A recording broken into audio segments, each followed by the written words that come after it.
Well, what and why are you hiding from yourself? This is a very simple formulation that has been created to help you really understand what can happen whenever you hide things from yourself.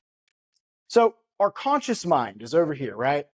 This is just me right now. I'm consciously moving my hands around. I'm consciously talking to the camera. I'm consciously stepping this way, right? Those are conscious decisions. I'm aware of the lighting in this room. Like I'm consciously doing that right now because I'm acknowledging it. What we do every day because it's what we know. It's our action center, right? Well, what can happen is if we have these layers in our backpack, right? And we have all these things happen. Have you ever run into a situation? Maybe you're out with a bunch of friends and maybe all of a sudden you run into someone from your past that knows something about you that you've never told anybody else. What can happen? Well, you try accessing the memory with that person, right?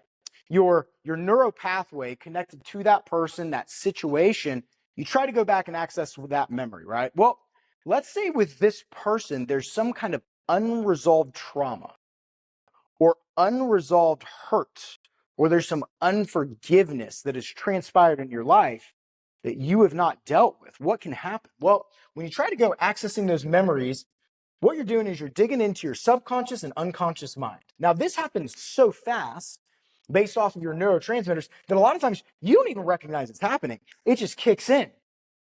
Whenever you try to access it and you haven't resolved it, what happens? Boop, error symbol. Whenever that error symbol pops up because you're trying to access this memory, but there's a hurt associated with it you've never dealt with, what can happen? Well, you can get triggered, right? Have you ever heard the term trigger? What can happen whenever we get triggered? Well, we can go into avoid and distract. What could that look like? Well, maybe you distance yourself from the situation. Maybe you're in a relationship and all of a sudden the person you're dating does something that reminds you of an ex that hurt you, but you never dealt with the situation. What can happen? You avoid and distract. You withdraw. You say, this doesn't make me feel comfortable. I can't be vulnerable in this situation. The reason you can't be vulnerable is because there's something in your subconscious, there's something in your unconscious mind that you have not resolved. You know, that's what I was talking about in the last session. Whenever it comes to the backpack, the more that you allow those unresolved feelings to build up and build up, the further away you're going to get from being able to move forward.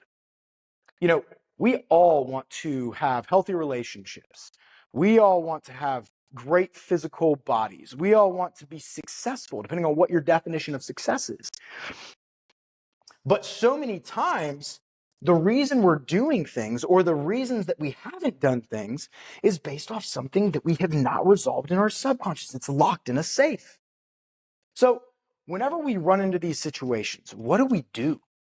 How do we deal with it? Because many times this avoid and distract, like you run away from a relationship that's safe, or you go turn to alcohol, or you habitually smoke marijuana, or maybe even like you go work out to exert yourself, but you're doing it to run away from the problem because you don't want to talk about it. Maybe you get angry and you shout. Maybe you go sit in your room and withdraw from everybody else because nobody understands what you're going through.